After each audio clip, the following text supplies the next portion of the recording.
बद्री विशाल भगवान की जय। लक्ष्मी नारायण भगवान की जय। रामचंद्र भगवान की जय। पवन सुत हनुमान की जय।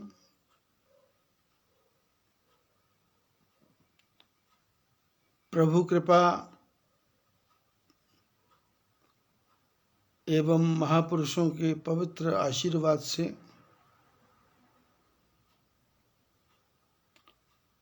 संसार की इस आपाधापी में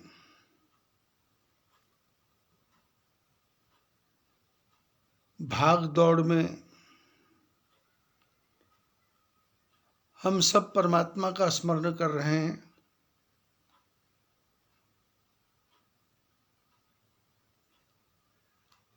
क्योंकि मनुष्य का जीवन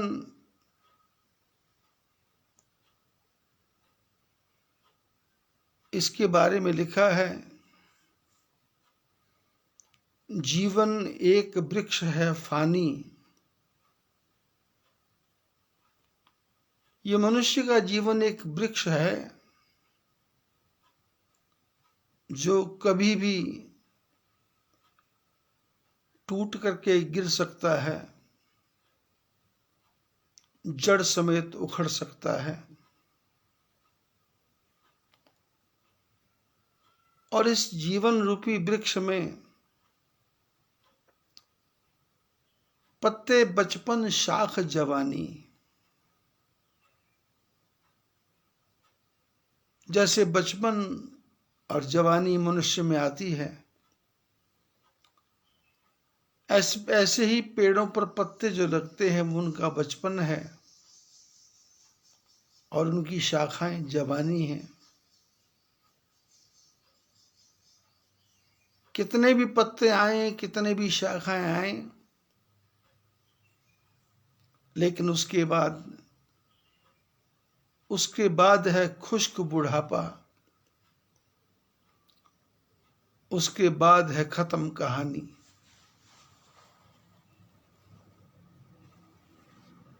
वृक्ष के अंत में वो खुश्क हो जाता है, बुढ़ापा आ जाता है और कहानी खत्म हो जाती है।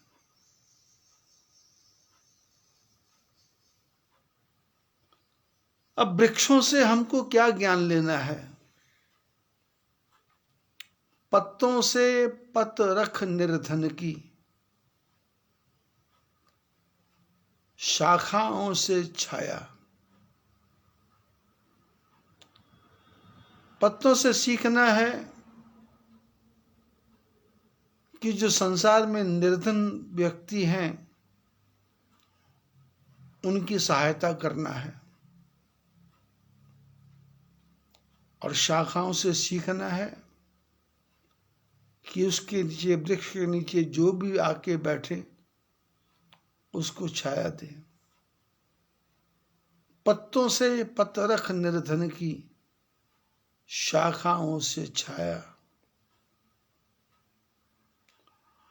नाम हरि का भजले प्राणी, निर्मल चोला पाया। भगवान का स्मरण कर ले, पता नहीं किस जन्म के पुण्य से ये मनुष्य का शरीर मिला था, और ये समाप्त तो होना ही है, इसको कोई रोक नहीं सकता।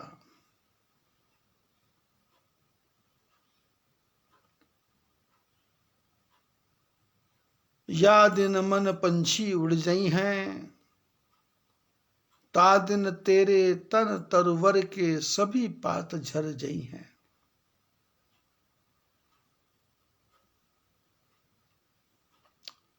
हाड जले जो लाकड़ी, केस जले जो घास, जलती चिता को देखकर भयो कबीर उदास।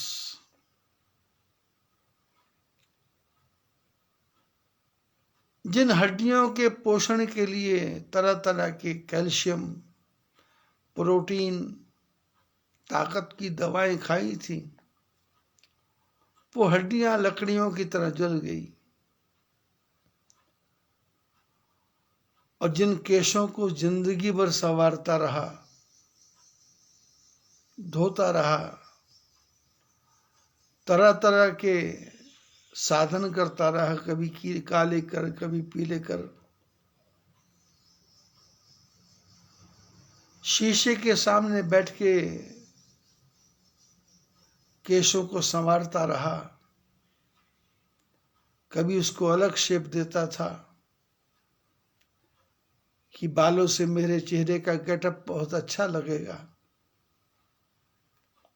लेकिन उन केशों ने, जिन केशों के पीछे पूरी जीवन लगा दिया, वो केशों ने तो ऐसा साथ दिया कि जैसे घास चलती है, एकदम से फुर्र हो गए। सबसे पहले केशों ने ही साथ छोड़ा,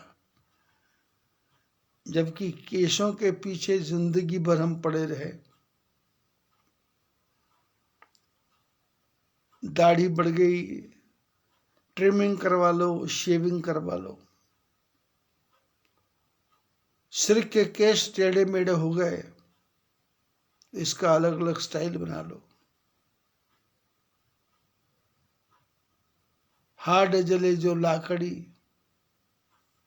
केश जले जो घास, जलती चिता को देखकर भयो कबीर उदास। महापुरुष जलती चिता को देख करके विचार करते हैं कि इस जलने वाले ने अपने परिवार के लिए क्या नहीं किया होगा, कितना भागा होगा, कितनी मेहनत की होगी। लेकिन साथ कौन जाएगा?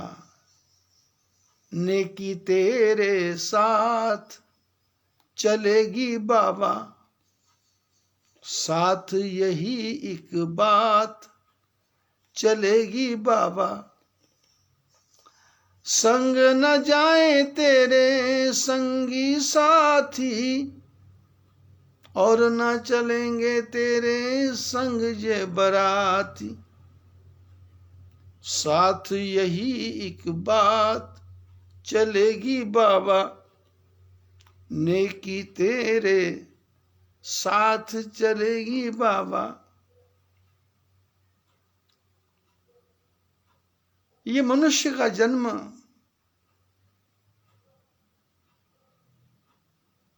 इसको मानव तो कहा गया,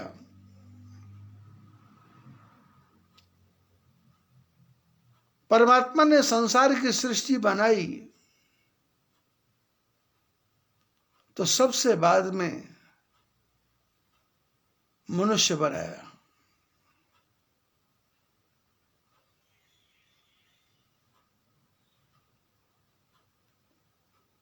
संसार के सारे जीव जंतु पहले बना दिए, वृक्ष पहले बना दिए, लेकिन ब्रह्मा जी को संतोष नहीं हुआ। तो भगवान नारायण से पूछा कि सृष्टि तो बन गई लेकिन संतोष नहीं हो रहा। तो परमात्मा ने कहा कि मेरे जैसा ही मनुष्य बना दो।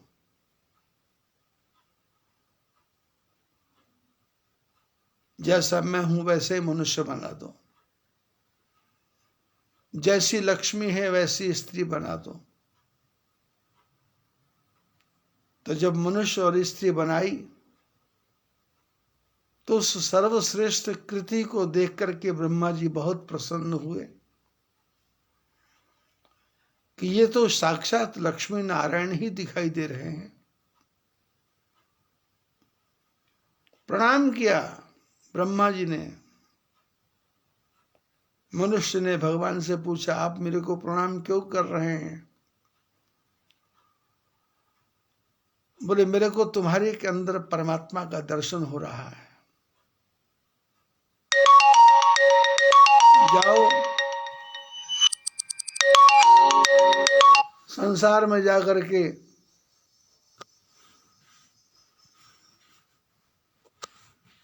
अपनी लीलाओं का प्रसार प्रसार करो।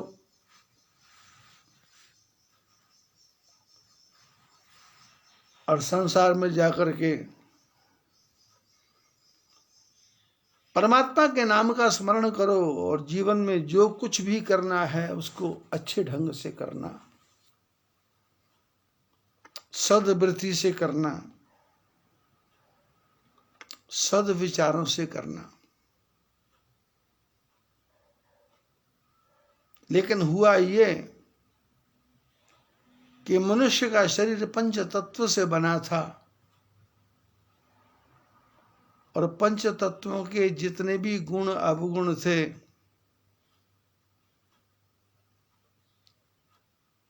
विधि प्रपंच गुण अवगुण साना। परमात्मा ने ये जो प्रपंच बनाया, पंच तत्वों से ये संसार बनाया, इसको साना, साना मैंने होता है गूंधना, पानी मिलाकर के गूंधना। जैसे हम कभी पराठा बनाते हैं या टिकड़ा बनाते हैं, उसको अलग अलग भाषा में बोलते हैं। तो आटे में थोड़ा सा घी डाल देते हैं, थोड़ा सा दूध डाल देते हैं, थोड़ा सा नमक डाल देते हैं, थोड़ा सा मिर्ची डाल देते हैं, थोड़ा सा अजवाइन डाल देते हैं और पानी डाल करके उसको सान देते हैं, मैंने गूंद देते हैं। तो परमात्मा ने भी जब इस प्रपंच को बनाया, पांच तत्वों से ब्रह्मा जी ने बनाया, तो कैसा बनाया? विधि प्रपंच गुण अवगुण साना। इस पांच तत्वों में दो चीजें मिला दी, जैसे अजवाइन मिर्च, गुण अवगुण, ये दोनों ही इसमें गूंद दिए। संसार के जितने भी मनुष्य हैं वो चाहे कितने से कितना बड़ा विद्वान हो या कितने के से बड़ा कितना बड़ा मूर्ख हो, बड़े से बड़ा विद्वान में भी कोई ना कोई अवगुण जरूर होगा और मूर्ख से मूर्ख व्यक्ति में भी कोई ना कोई गुण जरूर होगा। क्योंकि ये जो शरीर बनाया है गुण अवगुण से गूंद दिया, इसको गूंद दिया। इसमें छल कपट प्रपंच धोखा माया सच्चाई की तो बात ही नहीं है। यदि कोई मनुष्य ये बोलता है कि मैं कभी झूठ नहीं बोलता, तो उससे बड़ा झूठा कोई हो नहीं सकता। यदि कोई मनुष्य ये बोलता है कि मैं कभी सत्य नहीं बोलता, तो इससे भी गलत बात कभी हो नहीं सकती। क्योंकि परमात्मा ने हमारे आपके शरीर को बनाया ही ऐसा है। ये शरीर झूठा है और वैसे भी झूठा है।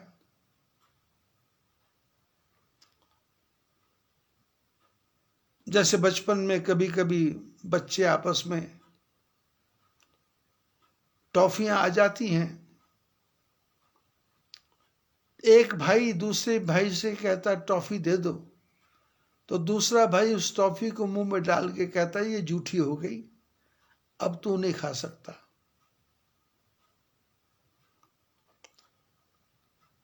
वैसे मनुष्य का जीवन भी झूठा है। ये बना किससे है? माता पिता के शरीर में से जो तत्व निकले, गंदे पदार्थ, उन गंदे पदार्थों से ये मनुष्य का पिंड बना है।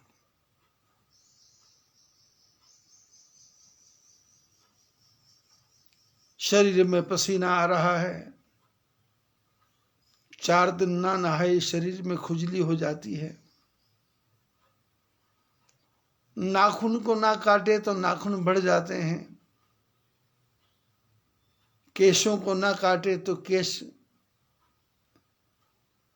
अलग प्रकार का चेहरा दिखता है, मुंह में से थूक निकलता है बात करें जब भी,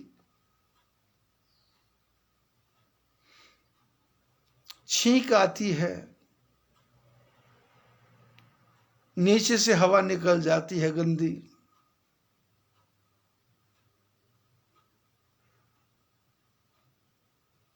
पेट ज्यादा भरा हो तो ढकार आ जाता है, ज्यादा खा ले तो पेट में दर्द हो जाता है। झूठा शरीर है।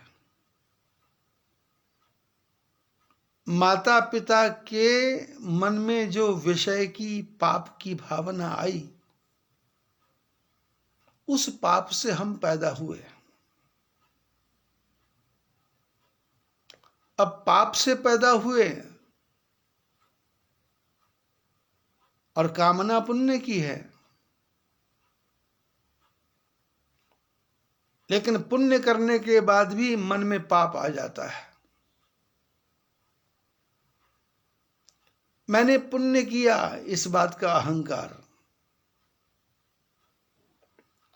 मैंने पुण्य किया इस बात का अभिमान, मैंने पैसे का दान किया इस बात का अहंकार। किया तो था पुण्य, पर वो डाइवर्ट हो गया पाप में, क्योंकि पाप से ही शरीर बना है। पापो हम पाप कर्मा हम, पापात्मा पाप संभवः। माता पिता के मन में पाप की वृत्ति आई तो मैं पैदा हुआ, और जीवन में कर्म कौन से कर रहा हूं? पाप कर्मा हम। बचपन में छोटा था, बिस्तर पर लेटा रहता था, लैट्रिन बाथरूम हो जाता था, कोई नहीं होता था, तो हाथ पैर मारते मारते लैट्रिन में हाथ चला जाता था और वही हाथ मुंह में डाल लेता था, पेशाब के अंदर पड़ा रहता था, कोई आता था आके पोंछ देता था। मां के गर्भ में भी रहा तो दशा वही थी।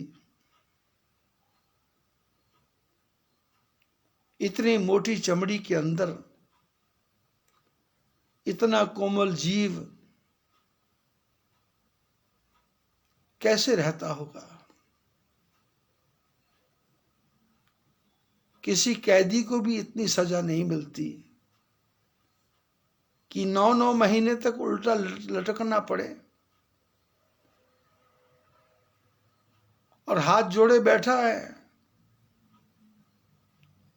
और भगवान से एक ही प्रार्थना करता है, क्योंकि गर्भ के अंदर इसको परमात्मा के सिवाय कुछ भी दिखाई देता नहीं है।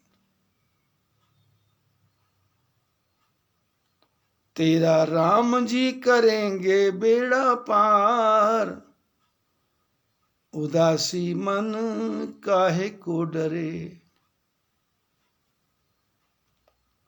गर्भ के अंदर बैठे बैठे भगवान से प्रार्थना करता है कि तुम ही पार करोगे।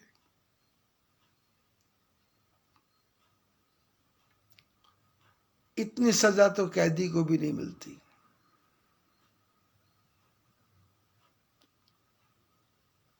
अभी आप लोग देख रहे हैं, हम और आप पिछले मार्च महीने से आज तक जेल खाने में बंद हैं। बाहर झांक नहीं सकते, किसी को देख नहीं सकते, किसी से मिल नहीं सकते। परमात्मा ने कैसी कैद का तरीका निकाला।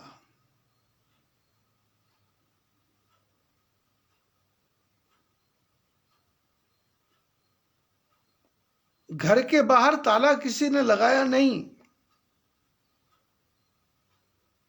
हम घर के अंदर हैं, लेकिन भय इतना है कि हम स्वयं ही दरवाजा खोल के बाहर झांक नहीं सकते कि पता नहीं कब ये महामारी हमारे ऊपर आक्रमण कर दे।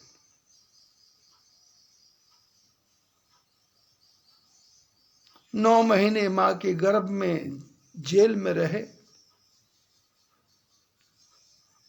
अब 14-15 महीने अभी भी जेल में ही हैं।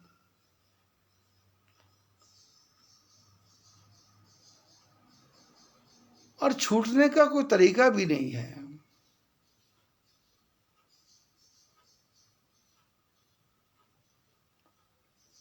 किसी संत महापुरुष ने कहा, प्रभु की यही पार्लियामेंट, प्रभु की यही पार्लियामेंट, दिल में रह के दिल में ही ये देता है जजमेंट, प्रभु की यही पार्लियामेंट। जैसा कर्म कुकर्म करोगे, भला बुरा फल तुम ही भरोगे। जैसा कर्म कुकर्म करोगे, भला बुरा फल तुम ही भरोगे। जग है जेल, जीव को जज का ऑर्डर है अर्जेंट, प्रभु की यही पार्लियामेंट। जग है जेल, जीव को जज का ऑर्डर है अर्जेंट, प्रभु की यही पार्लियामेंट, प्रभु की यही पार्लियामेंट। भगवान का सुप्रीम कोर्ट यही है। जैसे कर्म कुकर्म करोगे, भला बुरा फल तुम ही भरोगे। जग है जेल, ये संसार नहीं है, जेल है।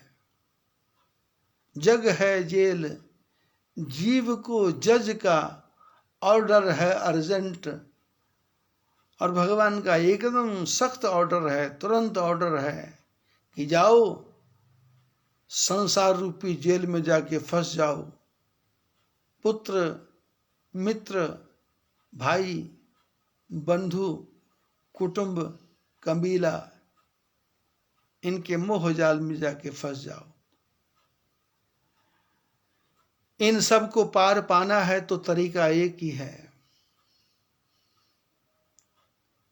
वो केवट की भक्ति। केवट की भक्ति। भगवान अंगूठी देना चाहते हैं तो केवट कहता है, नाथ आज मैं काह न पावा, मिटे दोष दुख दारिद दावा।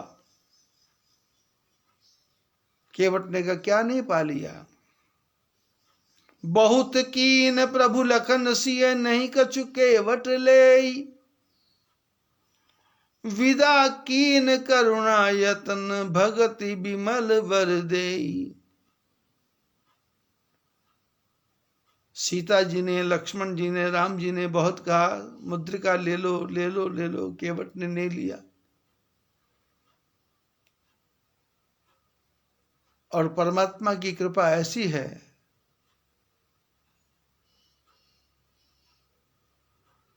महापुरुष कहते हैं, चाह गई चिंता मिटी, मनुआ बेपरवाह, जिसको कछु न चाहिए वही शहनशाह। इच्छा मिट गई, चिंता मिट गई और मन बेपरवाह हो गया। अब कोई परवाह नहीं है, किसी का भय नहीं, किसी का डर नहीं। और जिसको कुछ नहीं चाहिए वो शहनशाह है। केवट ने कहा कुछ नहीं चाहिए, तो भगवान ने कहा जिसको कुछ नहीं चाहिए उसको तो मैं अपनी भक्ति दे देता हूं। भगति बिमल बर देई, भक्ति रूपी बिमल वरदान दे दिया राम जी ने केवट को।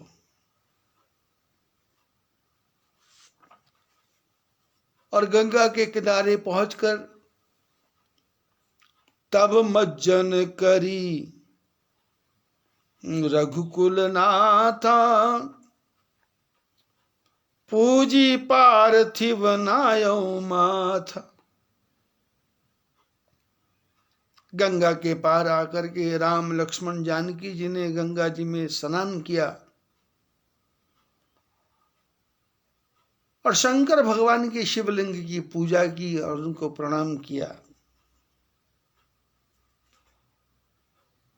सिय सुर सर ही कहु कर जोरी, मातु मनोरथ पुर अब मोरी।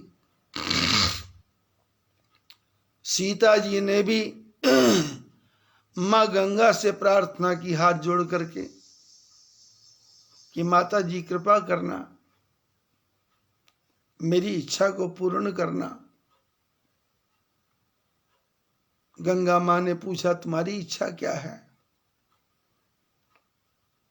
बोले ज्यादा तो कोई इच्छा नहीं है, पतिदेवर संग कुशल बहोरी, आई करो यही पूजा तोरी। 14 साल का वनवास मिला है, पति साथ में है, देवर साथ में है, ऐसी कृपा करना कि हम कुशल रहें और कुशलता से वापस आकर के फिर गंगा मैया तुम्हारी पूजा करें, ऐसा आशीर्वाद देना। सुनि सिय विनय प्रेम रस सानी, भई तब बिमल वारी बरवानी। सीता जी की प्रार्थना प्रेम से भरी हुई गंगा मैया ने सुनी तो गंगा मां ने आशीर्वाद दिया, बेटे तुम्हारी सारी कामनाएं पूर्ण होगी, चिंता नहीं करना। सुन रघुवीर प्रिया वैदेही, तब प्रभाव जग विदित न केही। लोक पोही विलोकत तोरे, तो ही से वही सब विधि कर जोरे। तुम जो हम ही बड़ी विनय सुनाई, कृपा कीन सोहि दीन बड़ाई। तदपि देव मैं देव आशीषा, सफल होन हित निज बागीसा। प्राणनाथ देवर सहित कुशल कौशला आई।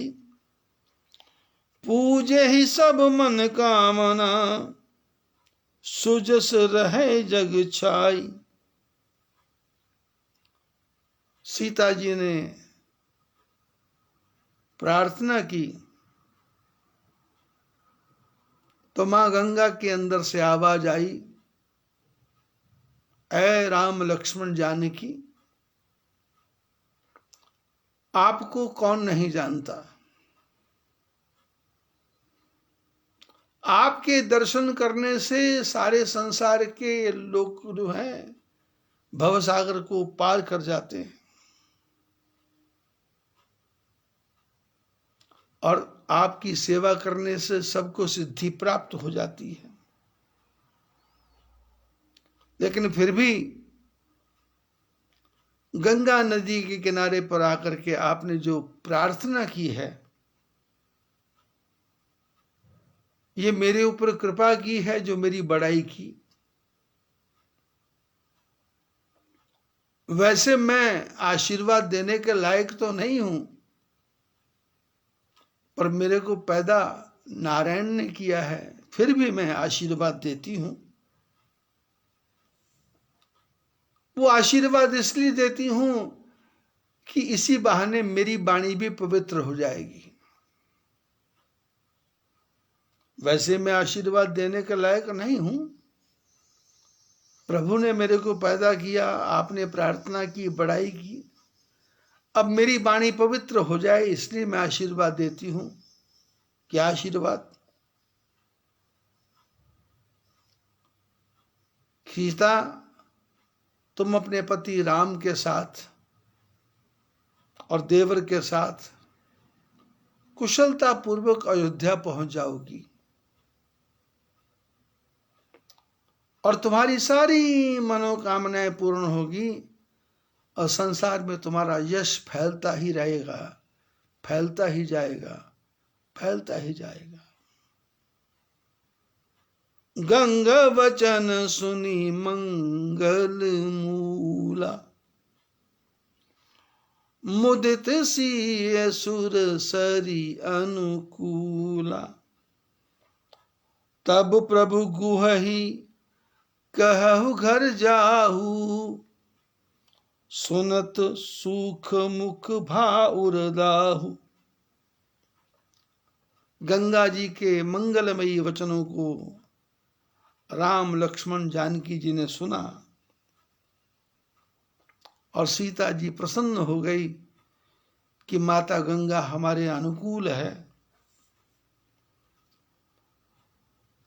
राम लक्ष्मण जानकी के साथ में केवट तो चला गया था नौका लेकर के,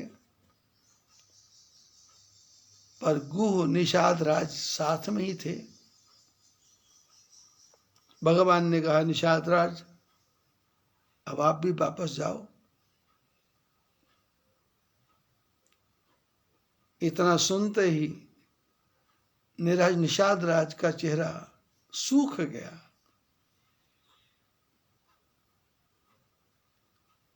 गला सूख गया और हृदय में जलन, दुख हो गया, कष्ट हो गया। दीन वचन कह गुह कर जोरी, विनय सुनो रघुकुल मन मोरी। आंखों में आंसू भर करके निषाद राज ने कहा, प्रभु एक छोटी सी प्रार्थना करना चाहता हूं, उसको यदि आप सुन लें आपकी बड़ी कृपा होगी। नाथ साथ रह पंथ दिखाई, कर दिन चार चरण सेवकाई।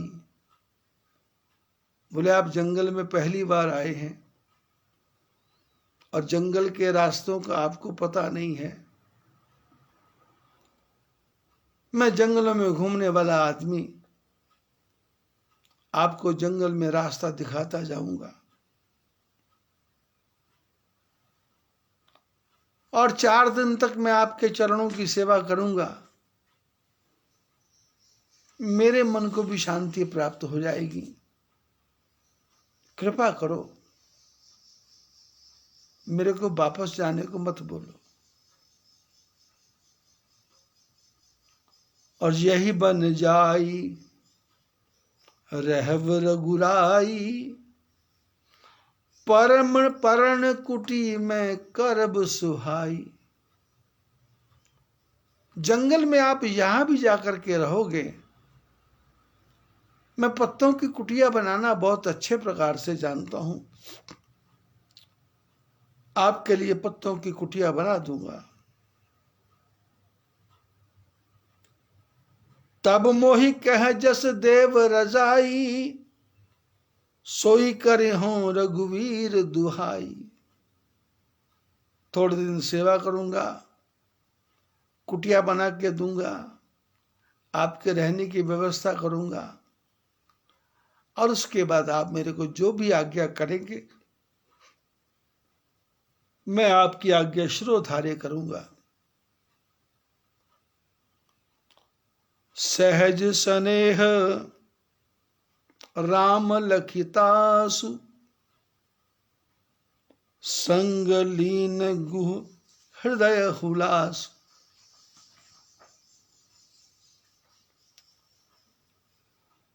निषाद राज की जो बातें हैं उसमें कोई छल कपट नहीं है, दिखावा नहीं है, और जो बातें कर रहा है वो सहज स्नेह से कर रहा है। हम और आप इस संसार रूपी जाल में जो भी बातें करते हैं उस हर बात में एक छुपाव होता है, एक दुराव होता है। हमारे आपके बात करने का तरीका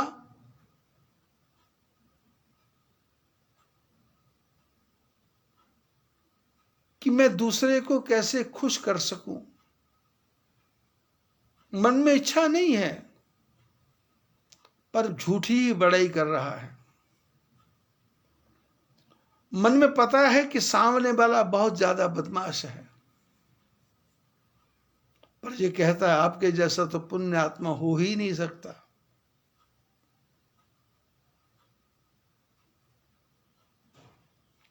आप यदि ये सोचें कि मां बेटे से प्रेम कर रही है, वो एक नेचुरल है, लेकिन बेटा जब बड़ा होता है तो मां उससे भी बातें छुपाती है। बचपन में बेटा मां से प्रेम करे ये नेचुरल है, लेकिन आपने देखा होगा गोदी में पड़ा बच्चा कभी कभी बड़े क्रोध में आ जाता है, कभी कभी जोर जोर से हंसने लगता है,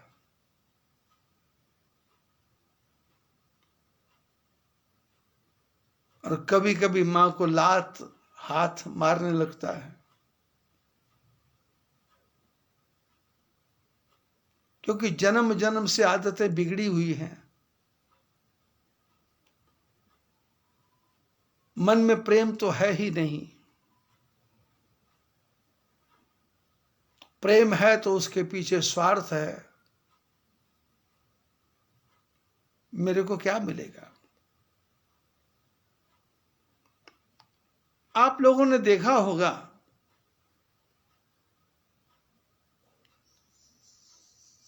कि संसार में एक माता पिता के 2 पुत्र या 3 पुत्र भी हैं तो माता पिता उनको अपने पैरों पर स्टैंड करते हैं।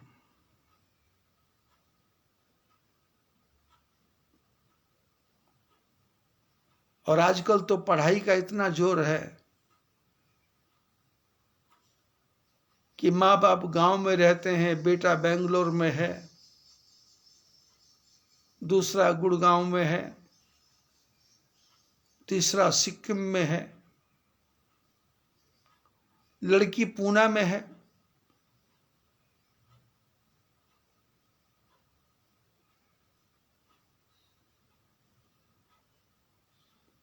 माता पिता घर में है। जीवन की सारी पूंजी खर्च करके बच्चों को पढ़ा लिखा करके बड़ा किया,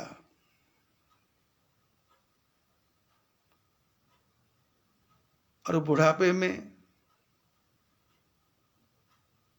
जब माँ बाप की सेवा का समय आया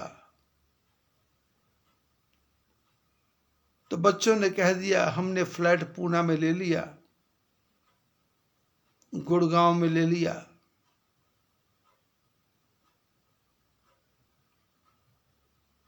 बेंगलोर में ले लिया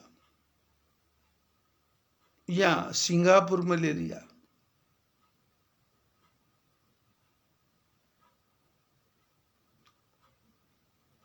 बच्चों के मन में कोई स्नेह नहीं है। बहुत बचपन की एक छोटी सी घटना मेरे को याद आती है।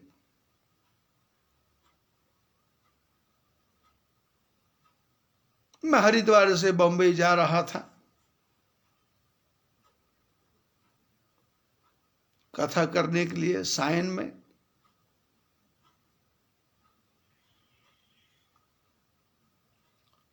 गाड़ी चलने में 2-4 मिनट की देर थी। इतने में एक लड़का आया और सीट खोजते खोजते तो मेरे से नीचे वाली जो सीट थी वो उसकी सीट थी, उस पर सामान रखा और सामान रख के जल्दी जल्दी बाहर गया और अपने साथ एक बुढ़े से आदमी को लेके आया जिनकी उम्र उस समय 75-80 साल की थी।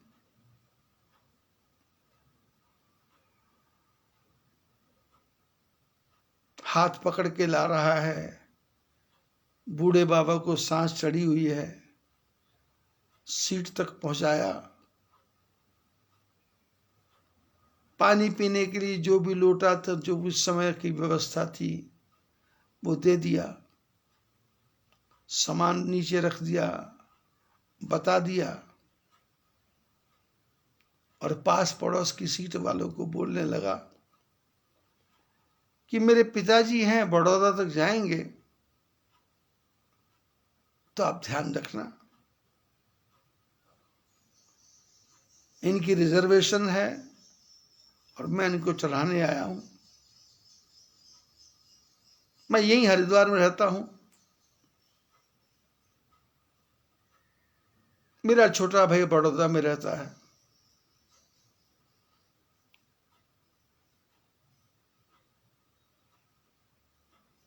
गार्ड ने हरी झंडी दी, लड़का उतर गया और हम सब लोग अपने अपने काम में लग गए। क्योंकि बचपन से ही मेरे को लंबी लंबी यात्राओं का एक जुनून था। क्योंकि जब मैंने कथा करना शुरू किया, सत्संग करना शुरू किया,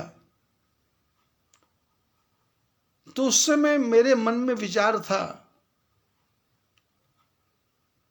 कि हरिद्वार से 500 किलोमीटर के एरिया में मैं कथा नहीं करूंगा। तो मैं कश्मीर गया, आसाम गया, कालिम्पोंग गया, दार्जिलिंग गया, हैदराबाद गया,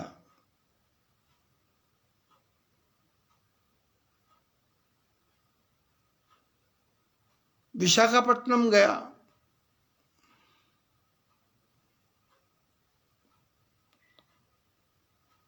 मतलब इतनी दूर दूर गया कि यहां महापुरुष जल्दी से पहुंचते नहीं हैं। वहां के जो लोकल महात्मा है वो घूमते हैं और वो भी अपनी बुद्धि से ज्ञान का प्रचार करते हैं। लेकिन जब भी मैं गाड़ी में बैठता था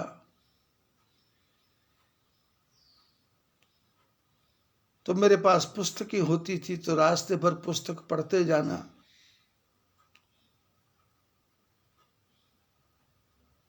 एक पुस्तक खत्म हुई तो दूसरी, दूसरी खत्म हुई तो तीसरी, यात्रा पूरी हो जाती थी।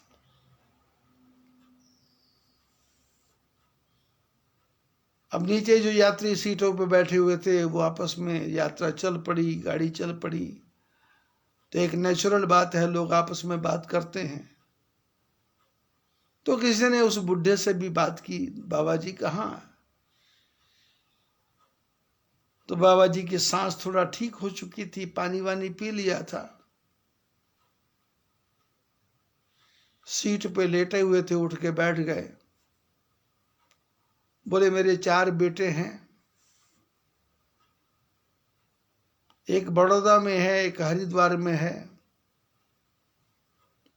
एक जालंधर में है, एक अमृतसर में है।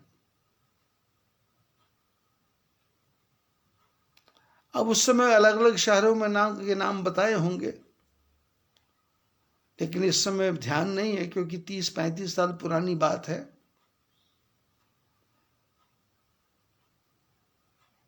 बोले मेरी धर्मपत्नी की मृत्यु हो चुकी है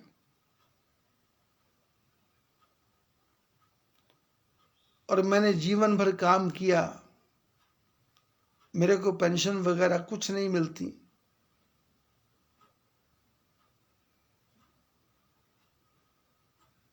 मेरे 4 बेटे हैं, उन्होंने मेरा बंटवारा कर दिया और कहा कि 3-3 महीने आप चारों के पास रहोगे। अभी मैं बड़ौदा जा रहा हूं, 3 महीने वहां पूरे होंगे तो उसके बाद मेरे को जालंधर जाना है। जालंधर के बाद मेरे को 3 महीने बाद अमृतसर जाना है। अमृतसर से एक लाहौरी गाड़ी जाती है, उससे मेरे को हरिद्वार आना है।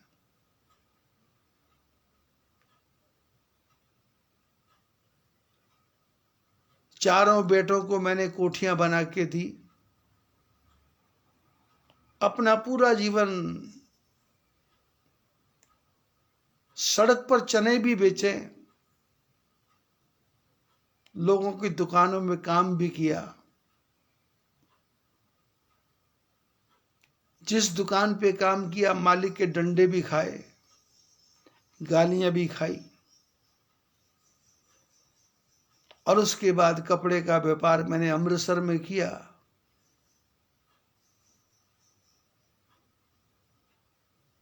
बेटे पढ़ लिख गए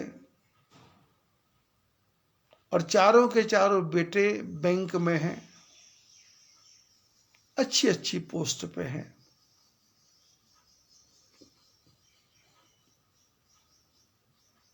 लेकिन मेरे को 3 महीने से ज्यादा कोई भी रखने को तैयार नहीं है।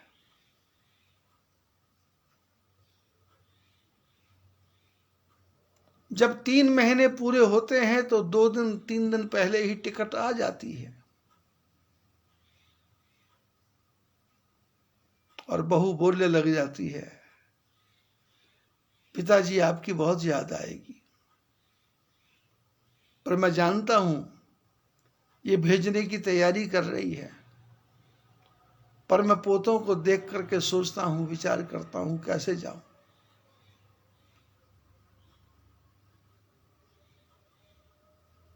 उनकी बातों को सुन करके जो नीचे लोग बैठे थे सबकी आंखों में आंसू आए, पर मैं अपने लोक में ही खो गया कि ये जो रोने वाले हैं इन्होंने अपने माँ बाप के साथ क्या किया होगा, तो ये किस लिए रो रहे हैं। आपने देखा होगा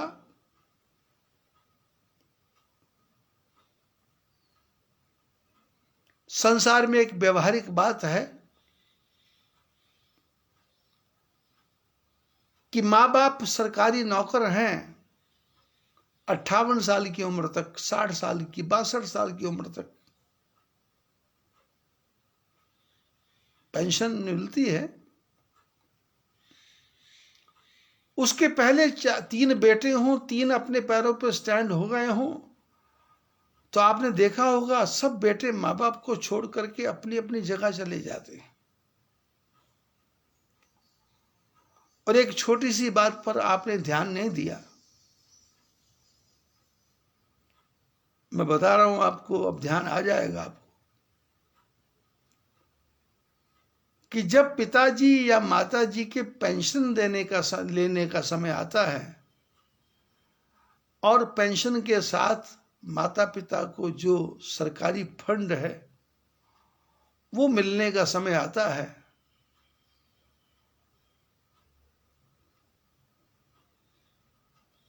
53-54 साल की उम्र तक तो बहू, बेटा, पोता, पड़पोता कोई दादा दादी से, सास ससुर से कोई बात नहीं करते।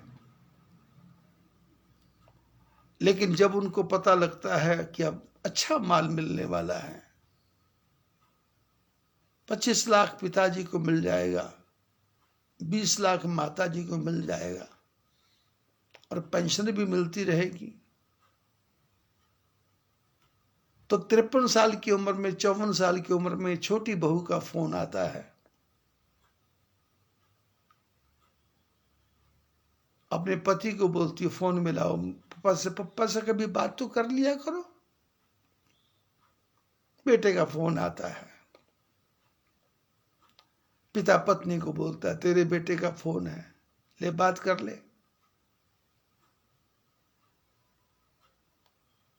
बेटा बोलता है, पप्पा जी का तबीयत कैसी है, शुगर की दवाई खाई या नहीं खाई, बीपी की दवाई टाइम पे ले लेना, अपने शरीर का ध्यान रखा करो। मैं तो आना चाहता हूं पर क्या करूं, बच्चों की परीक्षा का समय है। फिर बड़ी बहू का फोन आता है, मम्मी जी पाँव लागू, स्वास्थ्य कैसा है। फिर सबसे बड़ी बहू का फोन आता है, बेटे का फोन आता है। 54 साल, माल आने वाला है, प्रेम बढ़ता जाता है बच्चों का। अब तो पोते भी आने लग गए, दादाजी दादाजी होने लग गया, घर में बहारें आने लग गई। पर ये बुढ़े माँ बाप को पता नहीं है कि ये जाल हमारे चारों तरफ क्यों बुना जा रहा है। ये मोह ममता में फंसे हुए, कभी ब्रेड पकौड़ा बन रहा है, कभी सैंडविच बन रहा है। सास काम करती है, बहू बोलती है, आप हाथ नहीं लगाना, किचन में नहीं घुसना, मैं करूंगी सब, आप बैठो बैठो बैठो बैठो बैठो। सास बोलती, नहीं मैं भी थोड़ा सा। बोले ना, आप तो खड़े खड़े बताओ मेरे को। कभी गाजर का हलवा बन रहा है, कभी मूंग की दाल का हलवा बन रहा है, कभी बेसन का हलवा बन रहा है, कभी गुड़ वाला, कभी चीनी वाला हलवा, कभी गोंद के लड्डू। पिताजी को शुगर है तो विदाउट शुगर खजूर का पाउडर डाल करके उसके लड्डू। आप ये खाया करो पिताजी, ताकत आती है। वो दिन आ गया, पेंशन मिलने का समय। पता लग गया पिताजी को 26 लाख मिला है और माताजी को 1 साल बाद 20-22 लाख तो मिलेगा ही। अब बहुएं इतना प्रेम करती हैं तो सास ससुर ने कहा कि क्या क्या चाहिए तुम लोगों को। छोटे वाला बोलता है 8 लाख रुपया मैंने वो मकान लिया था उसका देना है।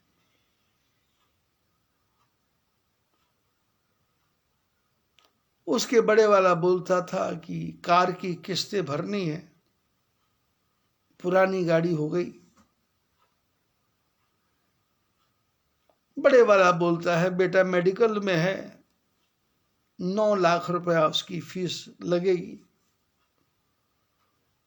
बाप बोलता चिंता करने की कोई आवश्यकता नहीं है, मैं बैठा हूं, मैं मर थोड़ा गया हूं।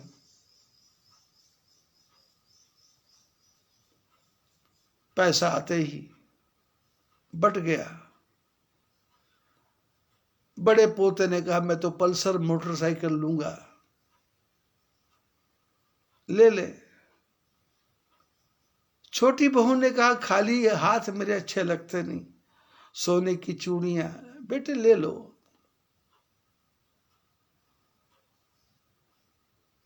जितना भी फंड मिला था वो सब रिफंड हो गया,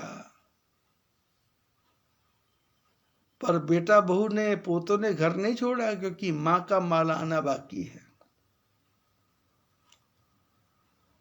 और जब मां का माल आया तब तो सेवा इतनी तेज हो गई कि डेली अनार का जूस मम्मी डैडी को, फ्रूट बढ़िया से बढ़िया। और हालत वही पुराने वाली, बेटे की फीस, मकान का भाड़ा, मकान की किस्त, और पैसा खत्म हो गया। और जैसे ही बच्चों को पता लगा कि जितना फंड मिला था सब मम्मी डैडी का, सास ससुर का खत्म हो गया, तो सारे बच्चे पोते ऐसे उड़ गए जैसे सूखे पेड़ के ऊपर से पंछी उड़ जाते हैं, और घूम के भी पूछते नहीं हैं, आपस में चर्चा करते हैं, आ रही है पेंशन, खा लेंगे। पति पत्नी को बोलता है, मम्मी डैडी बोले घर में चुपचाप बैठो, कौन सा हमको ज्यादा दे दिया, छोटे वाले को ज्यादा दिया, बीच वाले को ज्यादा दिया, सारा तो बहनों को बांट दिया, हमारे को क्या दिया। कहां प्रेम, कहां स्नेह, स्वार्थ। अपने हाथ से कुछ कमाया नहीं, मां बाप की जायदाद में मेरे को ज्यादा से ज्यादा हिस्सा मिले, इसकी कामना करता रहता है, और मरे हुए मां बाप को कोसता रहता है कि मेरे लिए कुछ भी छोड़ के नहीं गए, मेरे लिए कुछ नहीं छोड़ के गए। और इधर जंगल में निषाद राज रामजी से कहता, प्रभु मैं आपके साथ जाऊंगा, जबकि कोई रिश्ता नहीं है, कोई नाता नहीं है, थोड़ी देर के लिए मिले थे, रात भर रहे थे, गंगा पार साथ साथ किया था, पर भगवान का इतना प्रेम है कि सामने वाला उनके प्रेम में ओतप्रोत हो जाता है, ओतप्रोत हो जाता है। क्योंकि बिना स्वार्थ का रीति नीति परमार्थ स्वार्थ, को न राम सम जान जथारथ। नीति कैसी है और प्रीति कैसी है, और परमार्थ कैसा है और स्वार्थ कैसा है, ये राम जी को छोड़ करके संसार में कोई भी जान नहीं सकता। को न राम सम जान यथारथ, इस भेद को राम जी को छोड़ के कोई जान सकता नहीं। राम जी की भाषा ही इतनी मीठी है कि जंगली जानवर काटने वाला, मछलियों को खाने वाला,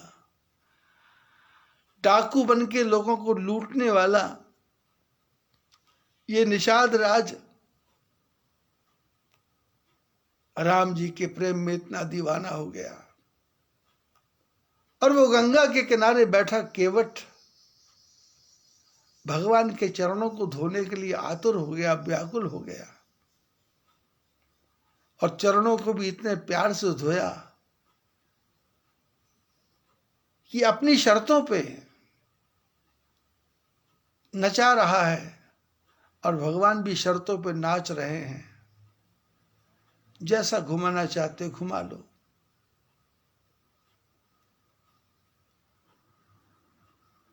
आपके हृदय में निस्वार्थ प्रेम है तो सामने वाला भी आपसे निस्वार्थ प्रेम ही करेगा।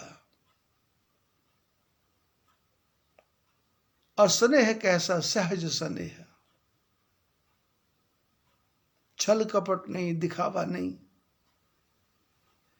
कि मैं आपके यहां काम करूंगा तो मेरे को क्या मिलेगा, मेरे को क्या प्रॉफिट होगा।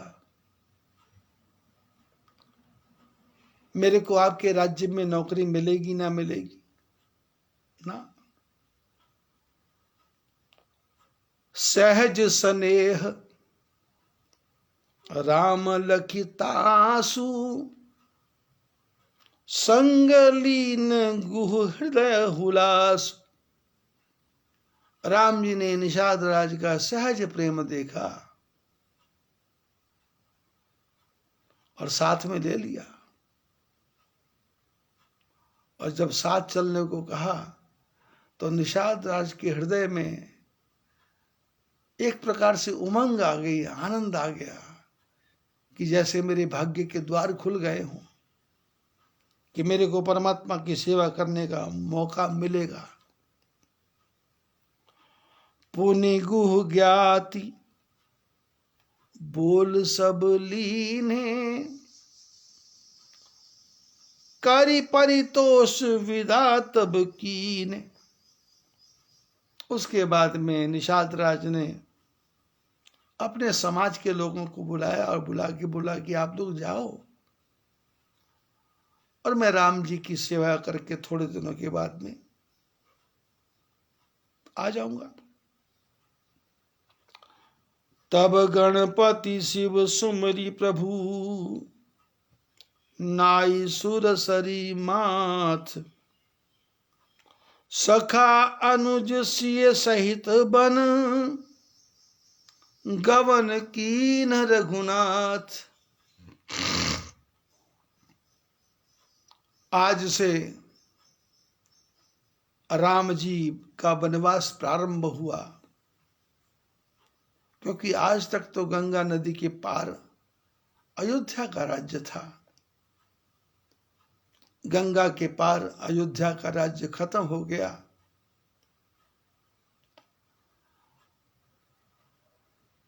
राम जी ने जंगल में प्रवेश किया और प्रवेश करने से पहले गणपति महाराज का स्मरण किया, शंकर भगवान का स्मरण किया और गंगा जी को प्रणाम किया। और राम लक्ष्मण जानकी सब मिलकर के राम जी ने वन के अंदर प्रवेश किया। और उस दिन तही दिन भयउ विटप तरुबासु, लखन सबा कीन सब कीन सुपासु। और उस दिन राम जी ने एक वृक्ष के नीचे वास किया, बैठे, और तब तक लक्ष्मण जी ने और निषाद राज जी ने राम जी के रुकने के लिए सुंदर व्यवस्था कर दी। प्रात प्रात कृत करि रघुराई, तीरथ राज दीख प्रभु जाई। प्रातः काल भगवान उठे, जितना भी नित्य कर्म करना था किया, और उसके बाद में राघवेंद्र सरकार राम लक्ष्मण जानकी और गुह के साथ में प्रयागराज में आ गए।